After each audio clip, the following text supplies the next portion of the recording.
All right, everybody. Good afternoon. We're going to get started. I'm going to do a quick intro, so thanks so much for joining us. Dr. Karl Mosner is a biblical scholar and theologian who earned degrees at Life Pacific University, Talbot School of Theology, Fuller Seminary, and the University of St. Andrews in Scotland. He has held academic appointments at Eastern University, the University of Notre Dame, and Gateway Seminary. His research and writing centers on a handful of topics within biblical studies, theology, and philosophy of religion. His current writing commitments relate to two long-term projects. The first is an attempt to situate the Epistle to the Hebrews within its Second Temple Jewish context and the known history of earliest Christianity. And the second seeks to correct common misconceptions about the doctrines of deification and atonement within Christian theology. Most of his scholarly publications are available on academia.org. So if you guys could welcome Dr. Karl Mosner, that'd be great. Thanks for being with us. Thank you. Just one small correction, Mosher, like closure or something like that, often mispronounced, so it's not a big deal. But so yeah, you're kind of getting two of the areas today that I have spent a lot of time on, done a lot of research on the doctrine of deification, or sometimes known as theosis. The handout that I put together, which is kind of long, I put the extra copies over there if you didn't get one and would like one. And it does cover some things that we weren't able to cover here. It is made for a longer lecture, so there's at least one section where you may or may not be able to follow it because it anticipates comments from me. But there's a lot here that I think is self-explanatory and some really interesting quotations from the Church Fathers, the Reformers, and including really important Anglican figures like Richard Hooker, which if you know your Anglicanism, you know he's important. So I encourage you, if you want to learn more, to pick that up. If you want to know more about that doctrine too, you can just put my name into YouTube and you'll find some presentations and podcasts that I've done on that. But the topic for this part of our time together is the Dead Sea Scrolls. And the reason why is because the Reagan Library out in Simi Valley is having a special exhibit. It's been going on for a few months. It ends in September on the Dead Sea Scrolls. And it's actually kind of I think a curious place to have a Dead Sea Scrolls exhibit. Of all the museums in Southern California, I would not have guessed the Reagan Library would have been the place, but cool. You can also visit Air Force One, I guess. And as the introduction mentioned, one of my areas of long-standing interest, and this is really the area of my doctoral work, is understanding Hebrews within its Second Temple Jewish context. And what we actually do know about earliest Christianity, which was really not a separate religion from Judaism. That's our very anachronistic assumption. We think in modern terms like, oh, they're two different religions.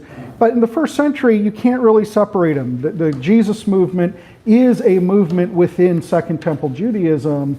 And they're simply, the earliest Christians are those who say, look, we believe that the Messiah has come.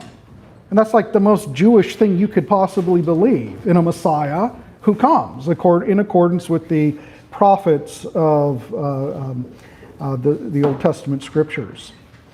So I find this stuff quite fascinating and have spent a lot of time reading various of the scrolls, some more than others. And as I mentioned at the beginning of my sermon, when I taught at Eastern University, I used to teach a course on the Dead Sea Scrolls and another one that did a lot with the scrolls on early Judaism in the New Testament. But it's actually been quite a while since I've got to lecture on this. So when I suggested to our church, hey, let's take a field trip together out to the Reagan Library, it was in part based on the fact that I think it'll be helpful to my folks on understanding the New Testament better and early Christianity better. But but also because it's like, I want to lecture on that again. It's been a while, I miss it. And I hope that you guys will also benefit. Now, given the time, it's kind of in the afternoon, and usually by this point, I have preached my sermon at my church, and I have eaten lunch, and I'm taking a nap. So I know that you probably have body clocks also saying, isn't this nap time already? I'll try not to be too long, but there is a lot to cover, just to even at an introductory level, but I'll try to keep things concise. But I also want you to be able to ask questions, so feel free to do so. So some basic questions on the handout. First thing is, what are the Dead Sea Scrolls?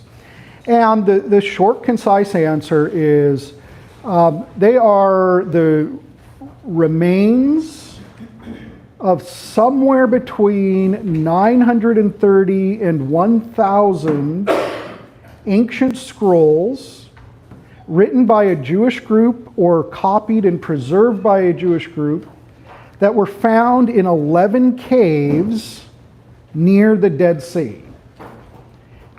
We know for a fact that none of these scrolls is newer than, say, AD 70, right? So they all date from AD 70 or earlier. The oldest ones are probably in somewhere around 250 BC. There's been some speculation that maybe one or two of the particular scrolls might go back to the 300s BC. The vast majority of the scrolls date from 150 BC into the 60s AD. Right? So we're looking at about a 210 year period in which most of these scrolls were copied. Now, I do have just a map here. So if you were looking at a map of modern Israel kind of divides very easily. You have in the north the Sea of Galilee, you have the Jordan River going down the middle, and then you have the Dead Sea, the lowest place on earth. And the Dead Sea, you can see here, today Jordan and Israel both border it. And Qumran, the site where the scrolls were found, is up in that northwest corner. The site seems to have been selected by the people who built the buildings that have been found and seem to be responsible for the scrolls because of a prophecy in Ezekiel that told of a day when there would be a river flowing from the temple of God in Jerusalem that would go all the way to the Dead Sea, and that this river would be giving lots of life, and that it would actually make the Dead Sea full of life. Right? The Dead Sea, guess why it's called the Dead Sea? There's not much life in it because it is so salty. And so there was this vision in Ezekiel that one day in the end times there would be this renewal, and so they built a site near where they expected a river to eventually flow into the sea to renew it. So the Dead Sea Scrolls were found in 11 different caves, beginning in 1947 probably. There are some holes in our knowledge of the story, so probably late 1947, possibly early 1948. The first of the 11 caves is discovered. And it was discovered by a Bedouin shepherd named Muhammad. And Muhammad had a nickname, Al-Dib. And Muhammad Al-Dib, his nickname means the wolf.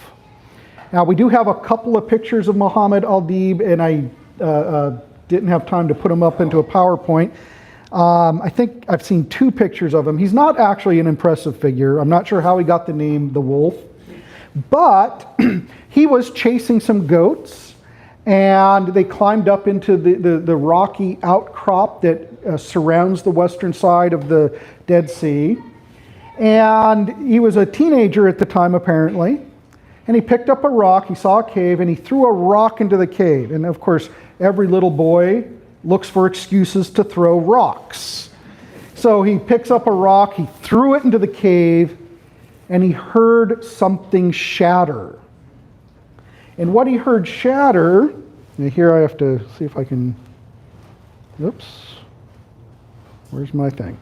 It was a jar, and my thing went away. But here is an example of the kind of jar that he broke. And you can see this one has cracks because it is broken. It's been glued back together. And, oh, it's not there. Why is it not there? Let's see. Maybe I have to end my PowerPoint real quick for a moment. It is. Let's just go with, it was a jar. It's about this big. If those of you go into the exhibit, you will see plenty of pictures of these jars. And the jars that he heard crack, he didn't immediately go in there. Later on, he went up there with some friends. And they found that the jar that he had busted inside had a scroll, about yay big. And there were other jars in the cave. And those jars, some were intact, some were broken, and they each had scrolls in them. And the scrolls found in Cave 1 were mostly intact. The most famous of them, the one that you will see if you go to Jerusalem and go visit the Shrine of the Book, is the Great Isaiah Scroll. A basically complete copy of the book of Isaiah. It is 24 feet long. So I did plan to bring a tape measure so we could pull it out, and I forgot, but probably about as long as the room. It's a really long scroll. Is that on papyrus? What's that on? That one is on animal skins. So the parchment for the most part. So most of the scrolls are on parchment or papyrus. So we do find both. The parchment ones are in overall a bit better shape than the papyrus because papyrus is less durable. There are a few written texts found on ostraca, pieces of broken pottery, and one very intriguing scroll called the Copper Scroll, which, as the name suggests, was written on copper and describes like fantastic treasures and stuff, which people have tried to go and find and nobody's been able to find. And there's a question of whether it's meant to be like a real treasure map thing or not, or symbolic. But there was one scroll written in beaten copper. But the vast majority are on animal skins and papyrus.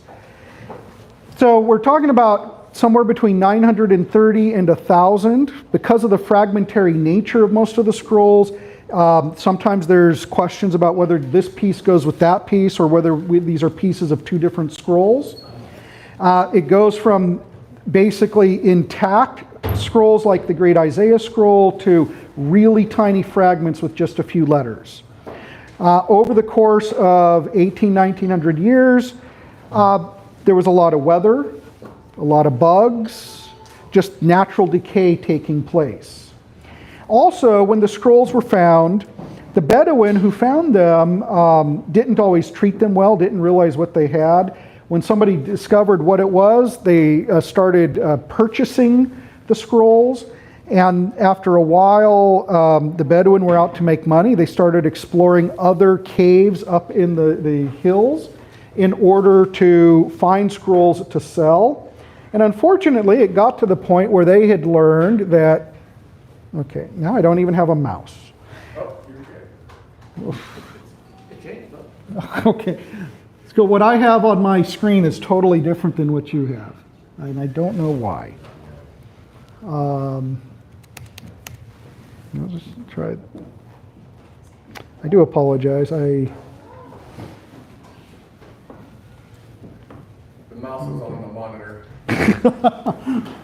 Okay. Do you want? Oh, You're extending your screen instead of that. that's what you want. Yeah, it shifted on me from the two settings. Anyway, they discovered that they could make more money if they cut up scrolls and sold them in small pieces. And so a lot of them got deliberately cut up. That'd be Windows K? Alrighty.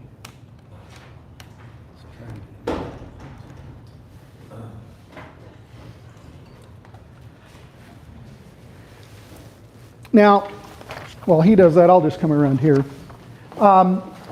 Archaeologists who initially, and other scholars who initially discovered or realized the importance of these scrolls, they then began going out to look for scrolls too. And so over the course of the next 9 years, up till about 1956, 1957, a number of other caves are found. A total of 11 caves that had written texts in them. And some of the caves were found by Bedouin who got there first, and then the archaeologists came and they purchased what they could find on the antiquities market, and then they would pick up the scraps that the Bedouin left on the cave floor. Others were found by archaeologists intact, and they were excavated in a controlled fashion. So the scrolls end up being in lots of different states of preservation. Now, what do they contain? About 25% of the scrolls that have been found had biblical texts, what we consider the Old Testament. And you found, oh, thank you. So you had the Torah, books of the Torah, being Genesis through Leviticus and Deuteronomy, the most commonly copied, along with the book of Psalms. All the prophetic works are attested. Almost all of the historical works of the Old Testament are attested. They did not find clear copies of of Esther and Nehemiah. And that could just simply be an accident of the fact that lots of the scrolls we know have deteriorated away. There were more scrolls than what are preserved. It could just be an accident of history that those two books haven't been found. Some people have speculated that maybe some of the very small scraps come from those two books. But basically you have about 25% of these scrolls being books that we already knew about from the Old Testament. About 25% were what we call sectarian texts. Texts that were written by the community that lived at the Qumran site. And this is, you can see an arrow pointing to where Qumran is in relation to the current coastline of the Dead Sea. In antiquity, the coastline came much closer to those caves that you see. You'll see a little road running through there. Even a century ago, that road was basically the water line. So because of irrigation, it's been depleted. I don't know how well this one can be seen, but about 6 feet above that green sign is a marker where the Palestinian Exploration Society folks said, here's where the water line was. And I think that was in the 30s. Today you can see there's some farmland around there and whatnot. But you can see on the backside that there's this long thing of cliffs. That's where the caves are found. Most of the caves. Interesting thing is most of the caves were natural caves up in those hills, but right near the Qumran site, the cave that produced the greatest number of scrolls, cave 4, is a man-made cave. This is an artist's reconstruction of what the archaeological site seems to suggest that the site looked like before it was destroyed. Like all old things, it's basically stones on top of stones, and you try to figure out exactly what these things were. This is a room that scholars have called the scriptorium, which they think may be where a lot of the scrolls were copied. This is a mikvah. We'll come back to that in a moment. So there was a group living here at Qumran who had distinctive beliefs, and from the contents of some of the scrolls, we can tell they had separated themselves from the broader Jewish world. Now we know from the New Testament there were a number of Jewish groups at the time, right? So you read your Old Testament and you just have the Israelites and their different tribes. You get to the New Testament and the gospel writers are talking about Sadducees, Pharisees, Zealots, Herodians, And nothing in our Bibles explains where these groups came from and what they're about. But by the time that Jesus comes along in the first century, this is just well known to everybody.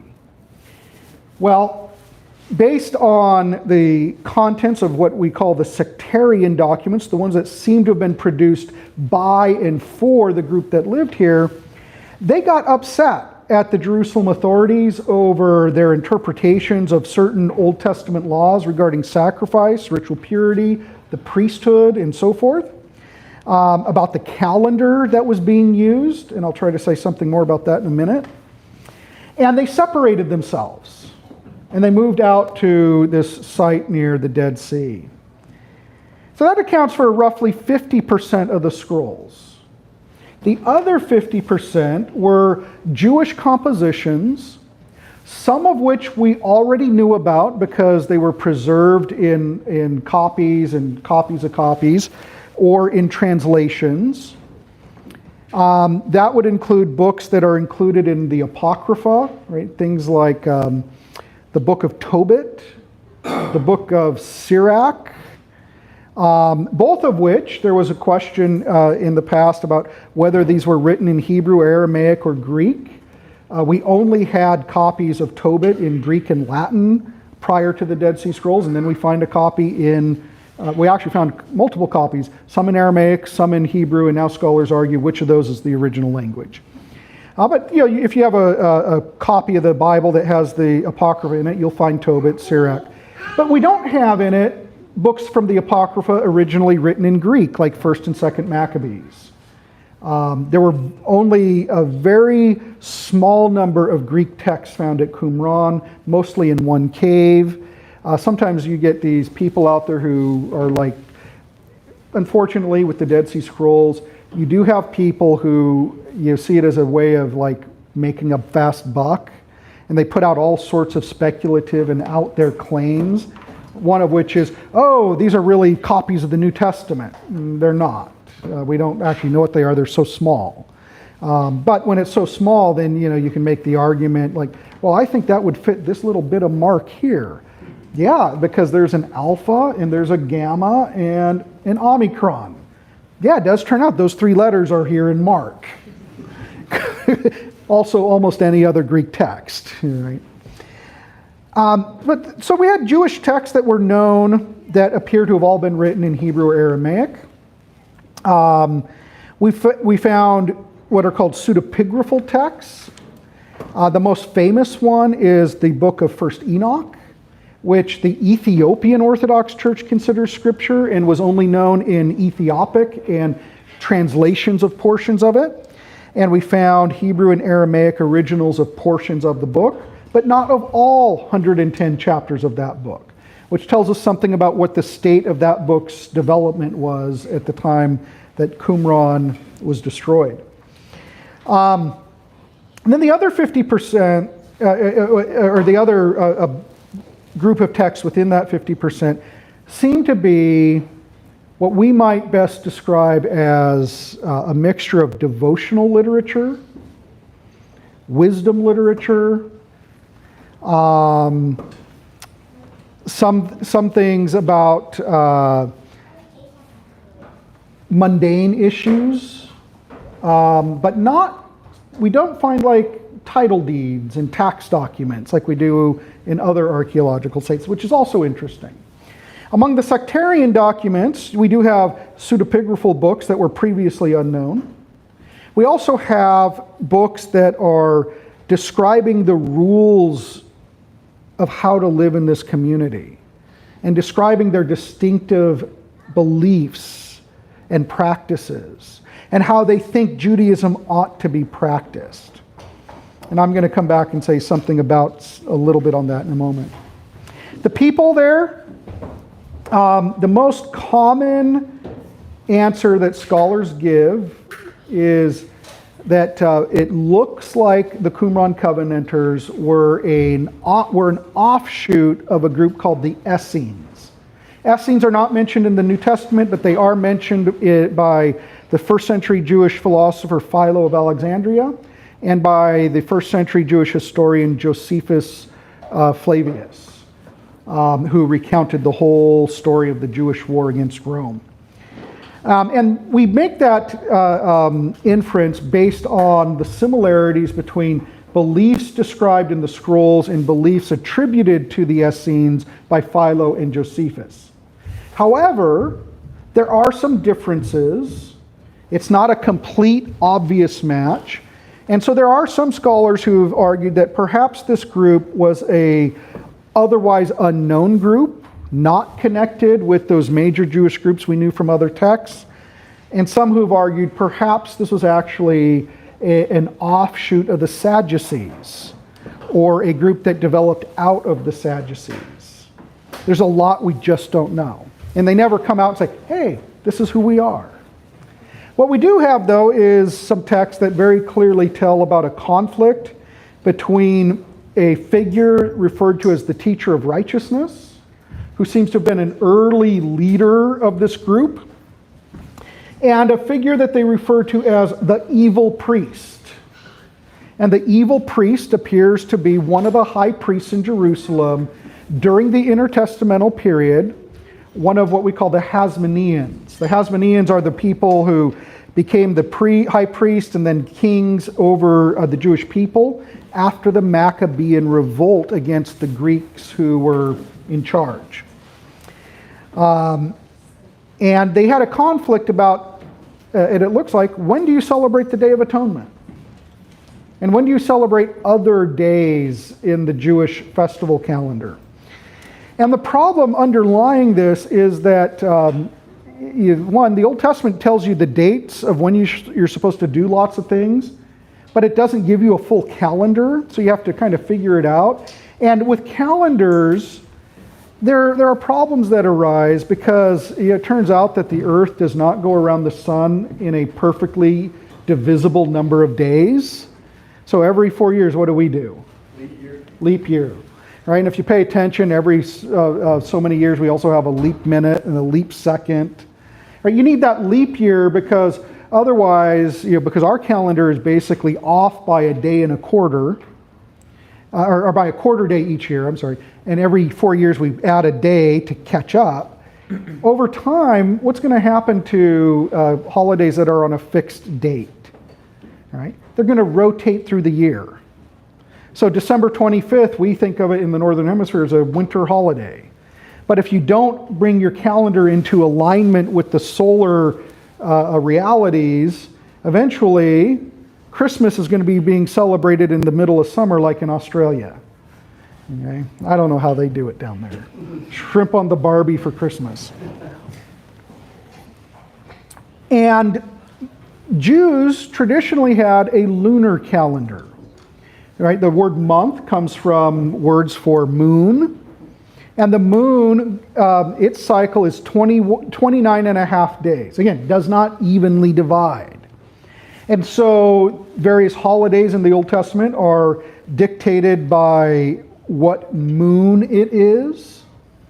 And again, if you don't line your calendar up, it's going to start rotating. So your spring festival is in the middle of winter, and your harvest festival is in the middle of summer, and it won't work.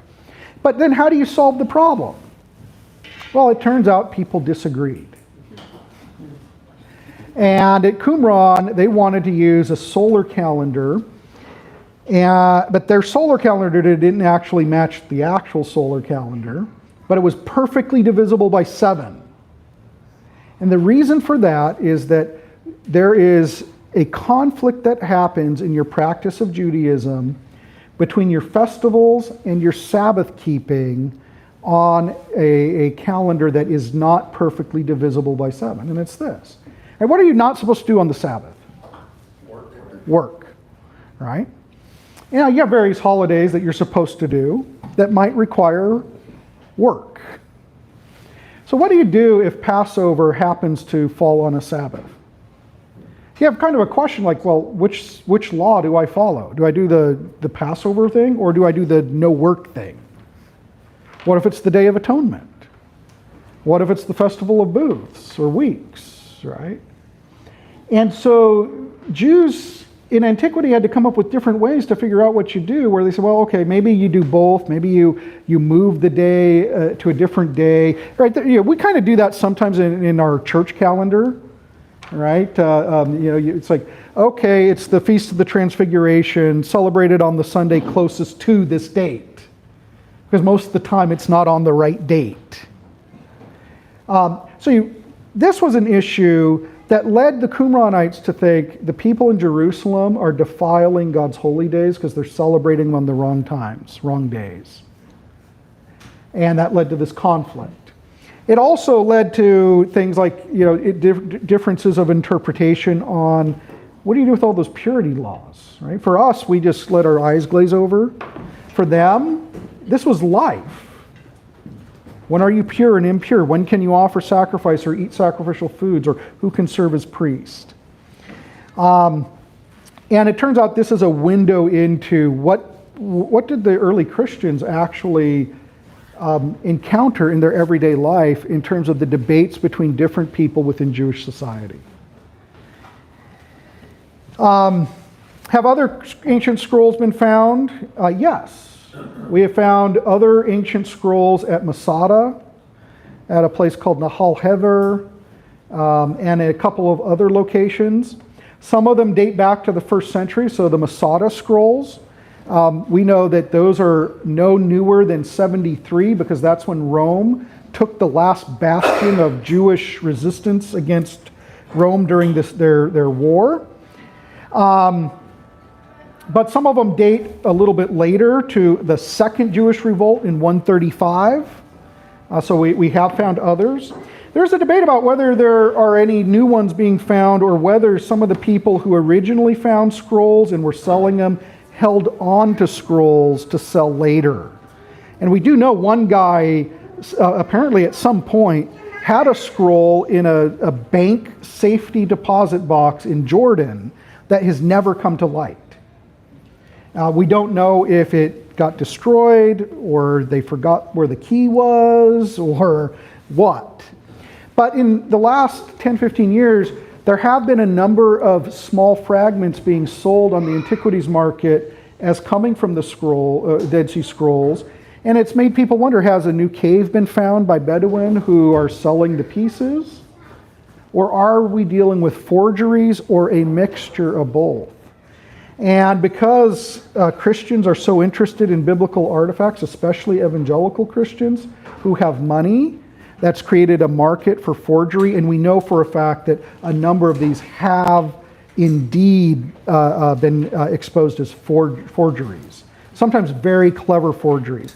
The Museum of the Bible and Southwestern Baptist Theological Seminary had both paid a lot of money for some of these scrolls, only to find out they were fakes. So money out the window.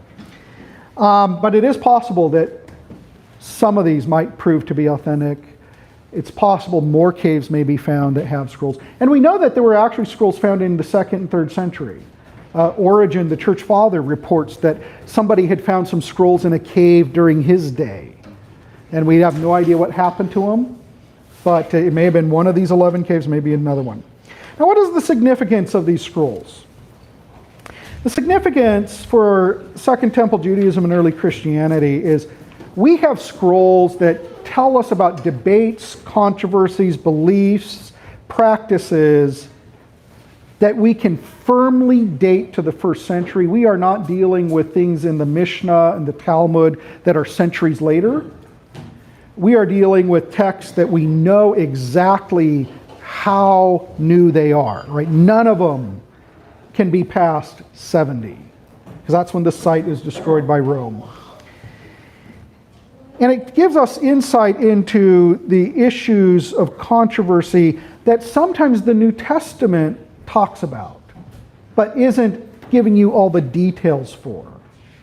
And then you say, oh, I think I understand better that passage. So I alluded to one where you have these texts that mention this idea that Adam had lost glory and it would be restored. And then you read something like Paul in Romans saying, all have sinned in what? Fallen short of the glory of God. All right? we have not been able to attain this glory. We've lost it, and we haven't been able to regain it. It's like, okay, I get Paul a little bit better now because I see this similar thing going on in the scrolls. It tells us about these groups. We learn more about the Pharisees because they get nailed a number of times in the scrolls as being like really bad guys.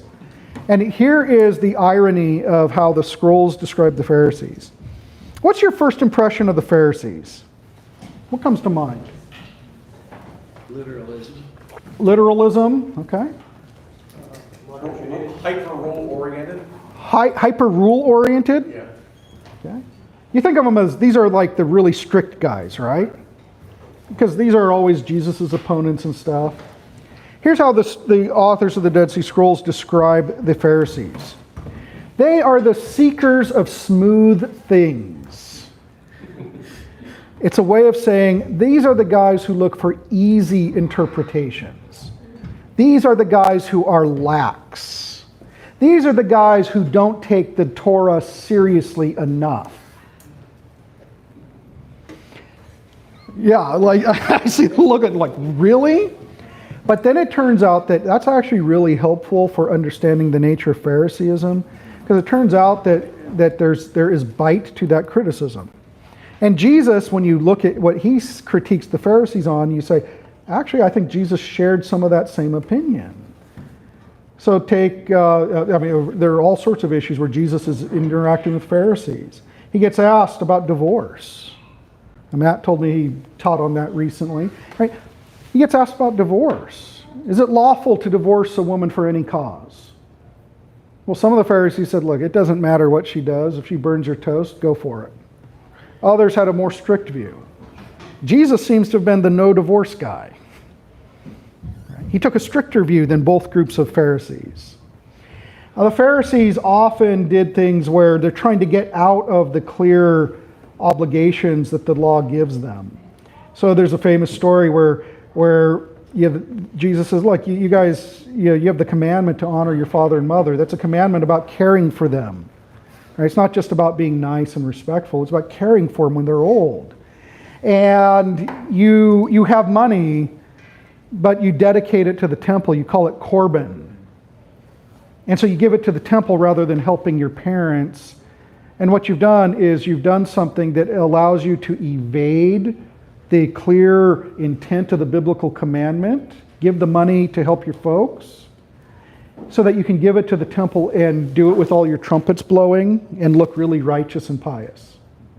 You're looking for the smooth interpretation that allows you to look really religious and holy when in fact you're doing something kind of scummy.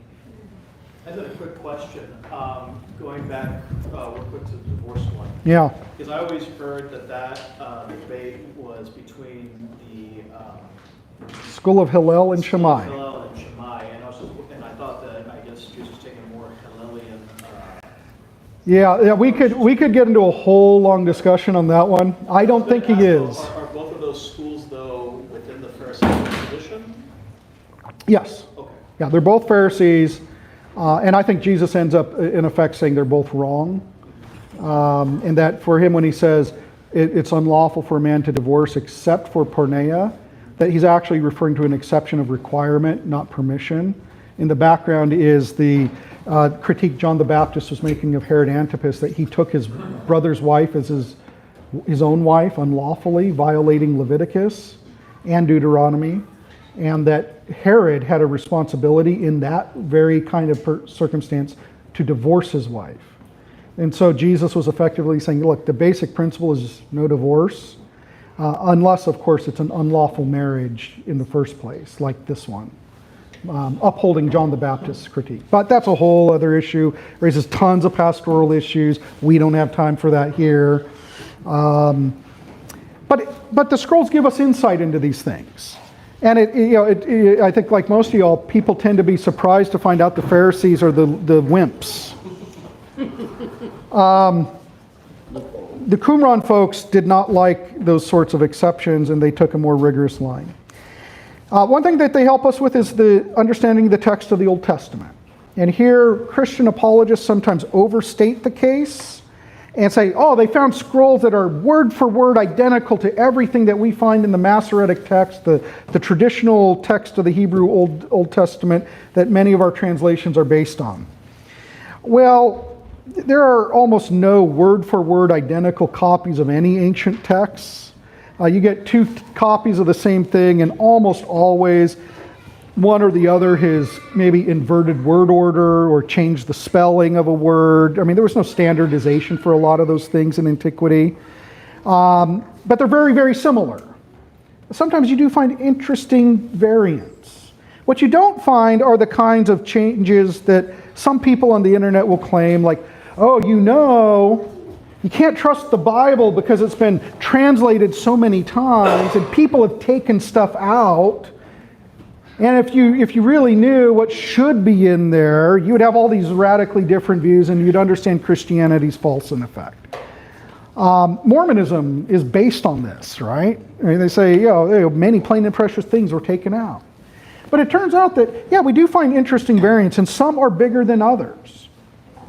And what we found is, there are different text types. And at Qumran, that was interesting to scholars is some of the readings found in the ancient Greek translation called the Septuagint really did have a Hebrew underlying original.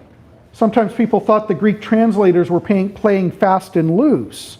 And it turned out there were Hebrew versions of Exodus or Jeremiah or whatever that agreed with the Greek translator's view, that he was actually translating the text.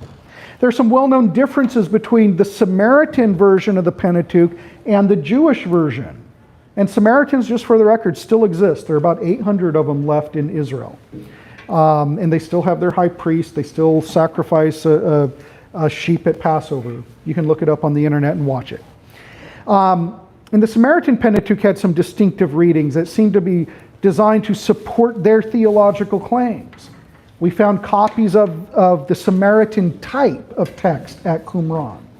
And we found other interesting readings that may be older than the Masoretic text and have a claim to being the correct thing. Now, in the process of copying manuscripts, all sorts of things can go wrong.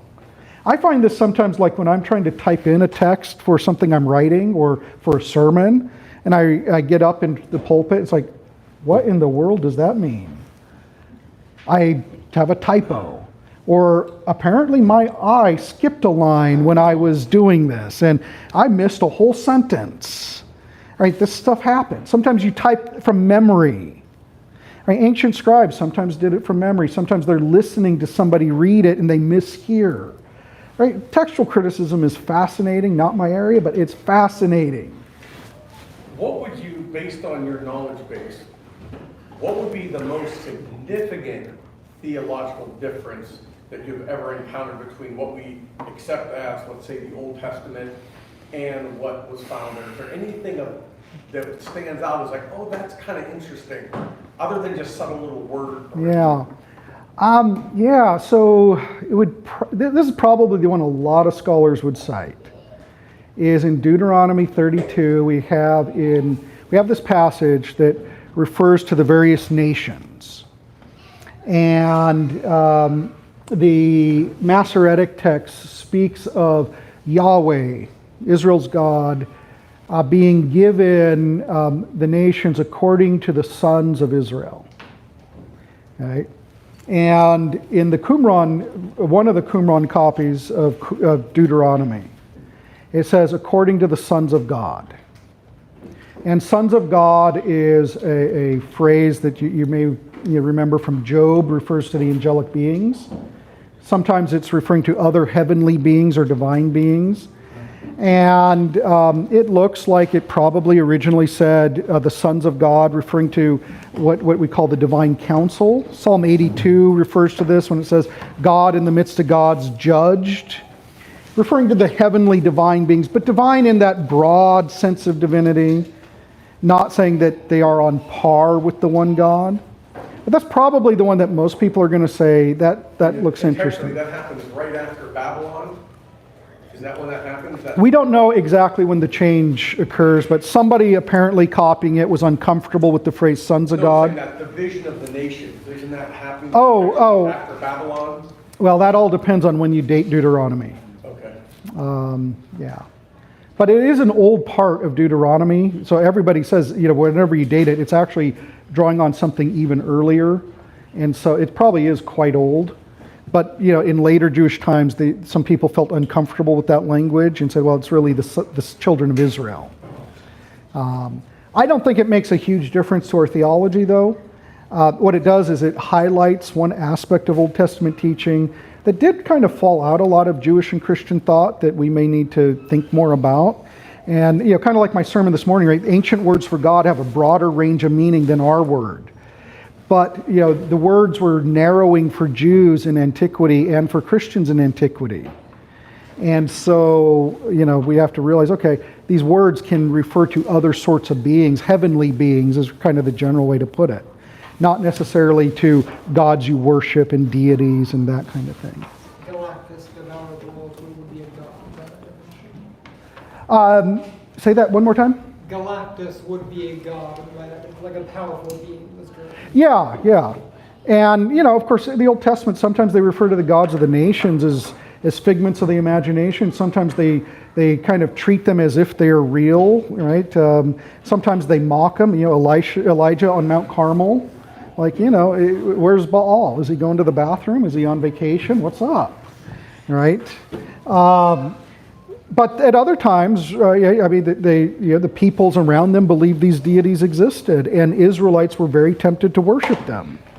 So, but in terms of the text, it's fascinating, and some of the copies do very closely align with the Masoretic text. And some of them have more variant, but even the ones with the most variants, you would still find most of what's there is identical. For the interpretation of the New Testament, I've kind of indicated it gives us insight into some of these Jewish groups. We learn more about the Pharisees probably than any other group. We do learn more about the debates between the Pharisees and Sadducees that later Jewish texts like the Mishnah and Talmud record, because now we have texts from the first century that are arguing about the same issues, and sometimes it unlocks like what the later texts record, but the rabbis weren't sure what it was really about and were speculating. And then you realize, actually, from the Qumran thing, we can say this was the issue with that sacrifice or that purity issue that separated Sadducees and Pharisees. But what it does mostly for the New Testament is it gives us a window into the issues, the controversies, the daily realities of what it was to be Jewish in the first century, and hence also what it was to be a Jewish Christian in the first century, who was concerned with how do I worship God properly at the temple. And keep in mind, the book of Acts tells us Christians were meeting at the temple all the way at least until 62 when Paul gets arrested at the temple. The earliest Christians did not think, hey, Jesus died for my sins, therefore I don't do what the Torah says about sacrifice. Quite the contrary, they were more zealous to obey the law. And it's only later that we realize, well, I think Hebrews is giving us an argument for why you don't have to do the sacrifices. But up until Hebrews, there's no argument for that. And so the assumption is, I'm a sinner, I was a lawbreaker, now that I've come to faith in Christ and I've been forgiven of my sins, I'm going to follow God's law better than I did before. Not out of legalism, not to earn your salvation, but because it's God's law and you should do what God says, because that's good for you. And we find that it gives us this interesting insight that then serves in turn to help us understand things that the apostles say and things that Jesus says. On the second page, I'm just going to give you one set of examples of this. And this is from a text called 4Q MMT or 4Q Halakhic Letter. Halakha is a rabbinic term for what we sometimes call the oral law, the stuff that goes beyond the written law. It's a word that's referring to Jewish rules, Jewish laws that help you keep the law. So, it's all the the Bible says, keep the Sabbath. Don't engage in commerce. Don't light a fire. Right? Well, Jews naturally are going to say, well, what counts as commerce? What counts as rest? What counts as lighting a fire? Can I turn a light on? Can I not turn a light on? Right? Once you have electricity. And halakha is the Jewish study of all these things, trying to figure out how you put it into practice given the realities of the world around us. Because the Old Testament says this is what you do, but doesn't always tell you how to do it. Well, we found in Cave 4, that's what the 4Q means, the fourth Qumran cave, a number of fragments that all seem to be copies of the same work. And this is the one letter found at Qumran, the only letter. And it appears to have been sent by the early Qumran leaders to the high priest in Jerusalem. And in that first passage, you kind of get a sense for their concern. Think of the kings of Israel and contemplate their deeds. Whoever among them feared the Torah was delivered from troubles. These were the seekers of the Torah whose transgressions were forgiven, not the seekers of smooth things.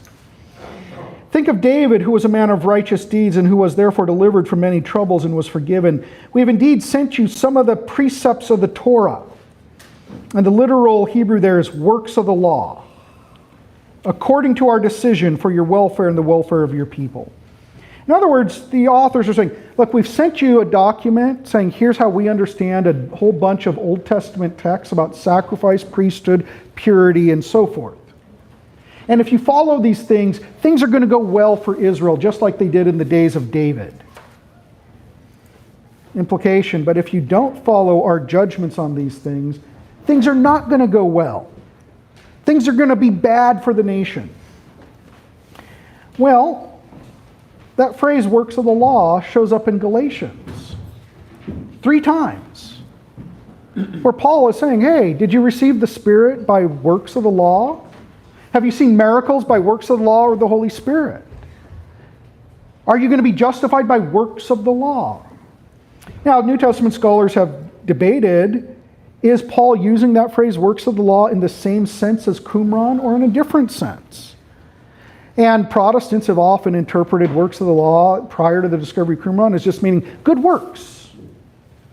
But maybe Paul has in mind very specific categories of works like circumcision, Sabbath keeping, and so on.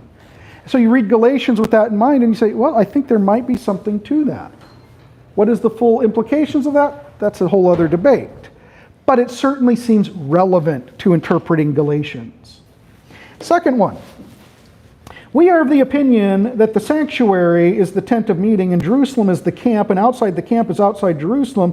That is the encampment of their settlements. It is outside the camp where one should, and then the text is broken, the purification offering, and take out the ashes of the altar and burn the purification offering. For Jerusalem is the place which he has chosen from among all the tribes of Israel.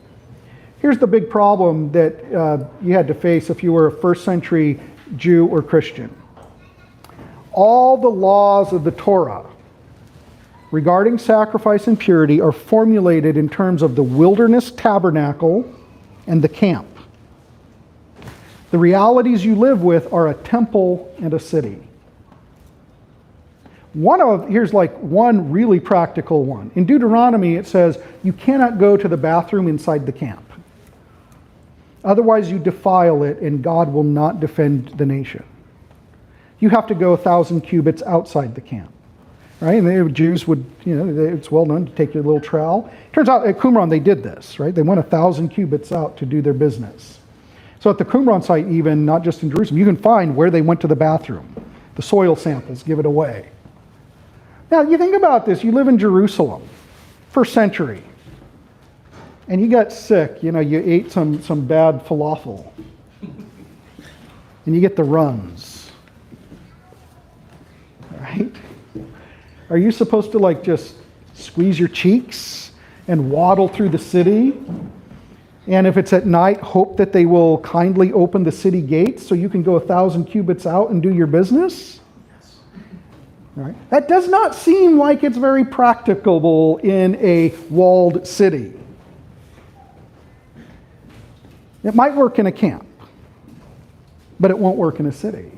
And yet, the way the law is written, you're thinking, oh yeah, but if I do it in the city, if that's the camp, doesn't that defile the city and make God unhappy?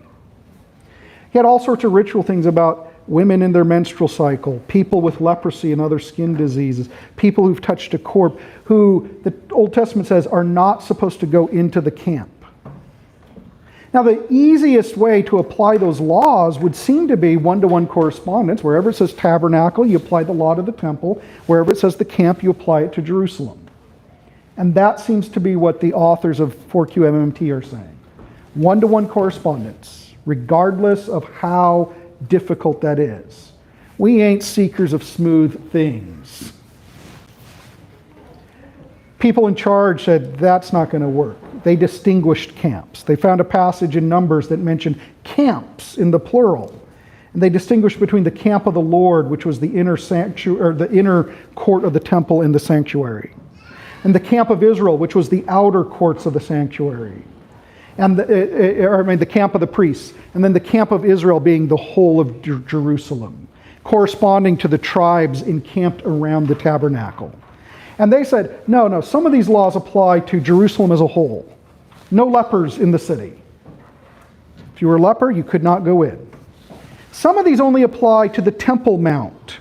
If you're a woman and it's that time of the month, you can be in the city, but you can't go up to the temple. Some of these apply only to that inner court or to the sanctuary, particularly for priests and Levites, because they were trying to adapt the law to the realities. The Qumran folks said, no, one-to-one. Otherwise, you're defiling God's temple, and God's mad. Now, one of the interesting things here is it gives us insight to Hebrews 13, and it turns out it's climactic exhortation. Like the author of Hebrews gets to the very end of the book, and he finally tells us what he's really, really, really wanting his people to do. And listen to the language here. This is 13:11 through 13. Or 10. I'll start at 10. For we have an altar from which those who serve at the tent have no right to eat. Okay. Qumran helps us understand that because people were actually concerned about who gets to eat from the sacrificial offerings. And what state of purity do you have to be in to eat this food, and how quickly, etc. For the bodies of those animals whose blood is brought into the holy places by the high priest as a sacrifice for sin are burned outside the camp. Right? He's alluding to the Old Testament laws, which are alluded to right here. It is outside the camp where one should, broken text, purification offering, and take out the ashes of the altar. And then he goes on in Hebrews. So Jesus also suffered outside the gate in order to sanctify the people through his own blood. What gate? The gate of Jerusalem. Outside the walls. Right? Outside the camp.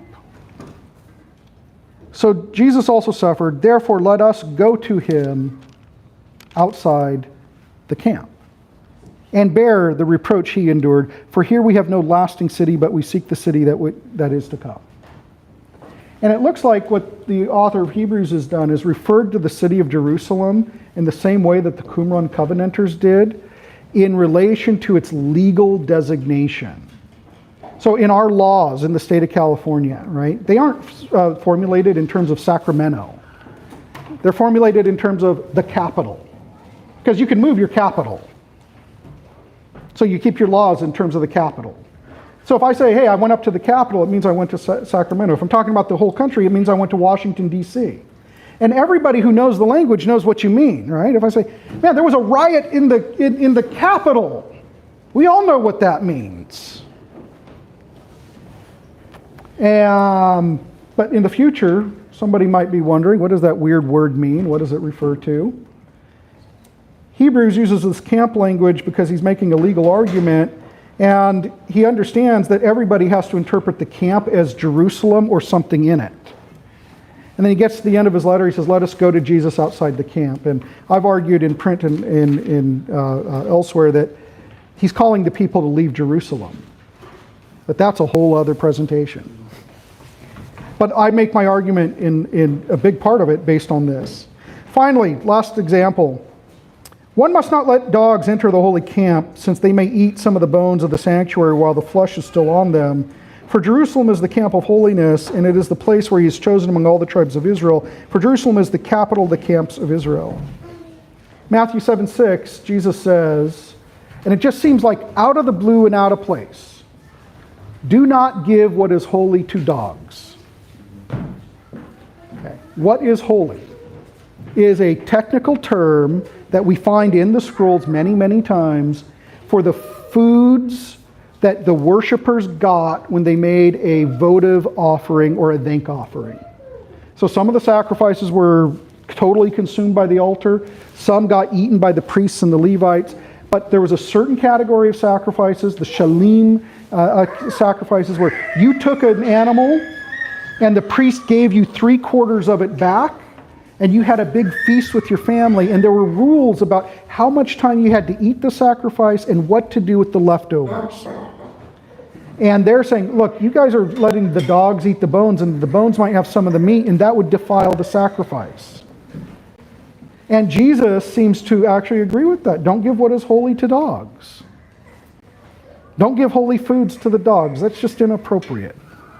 Right? Let your dog eat some other bone, but not one that is from an animal that has been sanctified by the altar. And so a passage like this helps us understand what seems to be like a weird, enigmatic statement of Jesus that we just want to apply in really like symbolic ways. And it turns out he's probably talking about one of the lived realities of any Jew living in the first century. What do you do with the leftovers? You know? And he says, no, you don't give it to the dogs. That's what you don't do.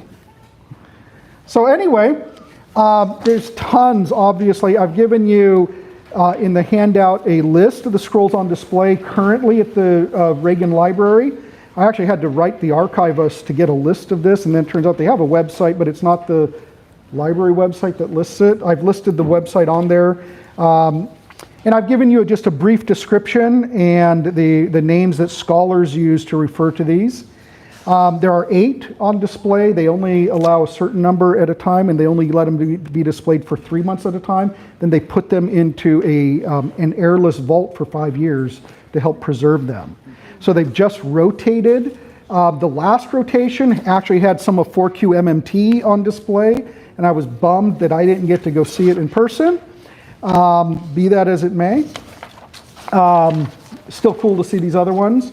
And some of these are really important ones. I've listed on the back page some translations, which I actually brought with me, but if you want to look at them, you can. And then some books for further study and 2 videos. Now, I have found that videos on the internet are incredibly sensationalistic and unreliable. And even some that are made by more reputable folks will have weird elements in them that the producer sticks in. So it's one of these areas where it's like, yeah, you have to be very discerning, but most people don't know what to look for. I've listed 2 there that you can find online that feature real experts on the scrolls and are reliable in what they say. And the first one, Secrets of the Dead Sea Scrolls, gives you the overview. It talks about the discovery, how they got published, which all of that, I am surprised, is not yet a Hollywood movie, because it does involve like actual intrigue and spy type stuff, and secret identities, and money and scrolls being passed through razor wires. I mean, seriously, like, I don't get why it's not a movie. And then a bit about the contents. The second one is more recent. And one of the things it focuses on are the technologies that are being used by the forgers and by the people exposing the forgers. And some of that is just flat out fascinating, how they do this. And anyway, any final questions here? Yeah. Since they were written over a course of hundreds of years, how many total languages are represented in the scrolls, and is there a majority? Except for a few small fragments in Greek, the scrolls are all in Hebrew and Aramaic. Hebrew and Aramaic. Yeah, and I don't know what the exact percentage is proportionally, but there are a lot of each. I think it's probably something like 60-40, but I'm not an expert on that stuff, so I might have the proportion somewhat off. But that's going to be a ballpark figure, probably 60% Hebrew, maybe 70%, but a fair number of Aramaic, because Aramaic had been the common language for centuries, even during the Greek period, And a lot of the rabbinic texts later are still written in Aramaic. So it was a very popular language. And the majority of Jews in the first century still lived in Babylon, or what was Babylon by that point. I did say I was going to say something about these pictures. A mikvah is a ritual immersion pool about all the ritual purity stuff. And we found mikvahs at Qumran, several of them, that shows that this was really important. There's one that got cracked in an earthquake and they had to stop using. There's another angle on it. You can see it has a little dividing wall, which seems to be for you go down one side when you're impure, but you walk up the other side when you've been purified. So you aren't defiling things. They had an elaborate water system to make sure you had fresh water flowing through that would meet the requirements for doing ritual purity. These are graves. We found over 1,000 graves at the site. No actual living quarters. They seem to have lived in tents or possibly in caves. That's a site of where the caves are found from the Qumran site. That's cave 1 way up on the top. There's what it looks like inside, very rough. There it is also from the inside, looking out. Again, looking out. So this is where Muhammad climbed up and threw a rock in chasing goats and heard the crash of stuff. This is the man-made cave, most famous site picture related to Qumran, and a whole lot of scrolls were found in there. There's another angle on it. You can see it's actually a little network of caves, all dug out of the marl, the really soft stone. There's one of the entrances. Limestone, is that what it is? It's marl, so it's not limestone. I don't know what the chemical composition is, but it is soft and can be dug out.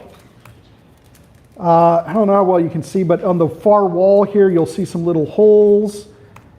Here you can see them again. They had shelves in there, but the wood from the shelves rotted away centuries ago, and then the scrolls that were being kept on the shelves, they weren't in jars, crashed to the ground and got all messed up. Bats flew in there, bugs got in there, rats got in there, so bits and, that's where a lot of the damage comes from. This is a bit of cave 6 with the little wadi, the dried riverbed that occasionally gets water, where they thought it would eventually go to Jerusalem. Here's cave 11, where a lot of really important scrolls were found by archaeologists. And that's all the pictures. So, yeah. Yes, sir? I have a few questions. Let's start with one. Okay, I guess going back to the first one with Muhammad and the cave. Yeah. Why was it? I know that Islam has a bit of a wishy. Well, Islam did not exist yet. Well, I'm sorry. I'm thinking the first century. Yeah. Today, yes. Yeah. Yes. No, but when he threw it in, I'm just wondering, because I know that Islam has a bit of a wishy-washy kind of view of Scripture, because they say, oh, it's all Allah's words, but then they don't really seem to take a lot of initiative. I'm just wondering, given the historic and perhaps religious value, why was it that when these scrolls were being found, that no really Muslim Qadi or Imam or someone else really take interest in it? Well, first of all, the first caves are found before the establishment of the modern state of Israel. And if you're a Bedouin, you may or may not have ever seen Hebrew written in your life. And so you see these scrolls and it's just gibberish. You don't know what it is. By the time Muslim intellectuals would have become aware, they had already been purchased by Jewish authorities or by Christians. And so a lot of them end up in the Rockefeller Museum, and some being studied by a French monastic order who kind of specializes in scholarship at the École Biblique in Jerusalem. Some get bought eventually by the very young state of Israel. That's where you get the intrigue of like money passing through barbed wire in Bethlehem, where here's the money, give me the scroll thing. But I think they're just given the Palestinian controversies since and the displacement and everything else. There is a line within Islam where they say, well, there never was a temple here. And that's a fiction, or they don't want there to be that long connection, and so you sometimes see Muslim apologists make weird claims like these are all forgeries from the Middle Ages or something, because they don't like the implications that there were Jewish people here. Okay, I suppose another one is, my understanding is that the Talmud is a commentary on the Mishnah, which itself is sort of a commentary-ish on the Torah and a list of oral Torah. Yeah. And so I was just wondering, besides, I guess, the calendar debate, well, I'm assuming there's a lot of them, what are some other significant, I guess, differences between what we see in the Qumran community and with sort of what becomes modern Judaism? It's going to be, there are theological differences. Qumran community seem to have been determinists, like God foreordained everything in advance. They were very much expecting end times kinds of stuff, much more so than rabbinic Jews today do. The Mishnah, it's not so much a commentary on the Old Testament, it's discussing different areas of Jewish law, right? You get a whole tractate on it's halakha. But what you find between that and with the Talmud is sometimes it's the reasoning at play and how the Qumran folks reason to their conclusions and how later rabbinic Jews do, sometimes similarly, sometimes very differently. And sometimes it gives us insights into the history of certain Jewish practices, like how far back do they go?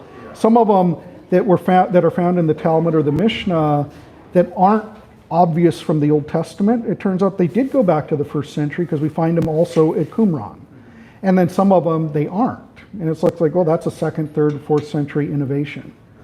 So, okay, that I guess is my third question. I suppose which we'll limit it to 3. Seems to be older? Is it the Qumran sort of interpretation or the Pharisaical Mishnaic tradition? Well, we know that some of the Pharisaic judgments obviously go back to the 1st century Pharisees and back into the 1st, 2nd century BC, but we have no texts from the period except for Josephus, who is a Pharisee, and the Apostle Paul, who was always a Pharisee. He never stops being a Pharisee. And that being a Pharisee was something about certain theological beliefs like hope in the resurrection and a certain approach to interpreting the Torah. But we don't get a ton of information there. We get some that verifies stuff in the Talmud, but also by kind of looking at what the Qumran folks were opposed to, that also verifies some other stuff, where you say, okay, they were arguing against it here and it shows up in the 9th century text, it goes back to the 1st century. But overall, I mean, we also find certain positions attributed to the Sadducees in the later texts, attested at Qumran. And sometimes we find what are clearly earlier versions of a certain halakhic judgment. So, yeah. I know that you said right here that there's a bunch of apocryphal and pseudepigraphal works, Sirach, Tobit, First Enoch, Jubilees. Did it seem like the Qumran community sort of accepted these as scripture? Or Probably some of them. Probably some of them, and it's very hard to know exactly what they considered scripture. But there is a good argument to think that at least some of them were considered very authoritative. So like the Temple Scroll, which is a kind of pseudepigraphal text that harmonizes all the laws about the temple and then sets them on the lips of Moses, talking about what will be the case in the temple and the city of the temple, right? Dealing with that problem that arises about the camp and tabernacle. They found a way to solve it. Let's write a text where all the laws are formulated in terms of the realities that we face. But then we put it in the past like a prophecy. And they probably thought that was authoritative. Would it be accurate to say that I guess the Qumran community was trying to go back to a sort of tent city, tabernacle? No, I don't think they're wanting to do that. They see their time at Qumran as a temporary thing. They're hoping to be in charge of Jerusalem. Yeah. And I suppose, because I'm just wondering, because I know that Samaritanism still exists, do the Samaritans kind of view these laws similarly-ish? Some of them. Modern days But they don't have the same development of halakha, and same with Karaite Jews. They get rid of all the rabbinic interpretations, but everybody who thinks the Torah is authoritative in practice, in all of its laws, has to wrestle with all sorts of interpretive conundrums of how you do it. So, yeah. Anyway, I'm going to have to say, you've had quite a few. Any final ones before we just end this and get home to our naps? You all have been really patient. I hope it's helpful to you. And those of you who are going to the exhibit, I hope you really enjoy yourself. I haven't gotten there yet. I'll be there on Saturday. But I hope that the presentation helps you better appreciate what you encounter there. So thank you very much.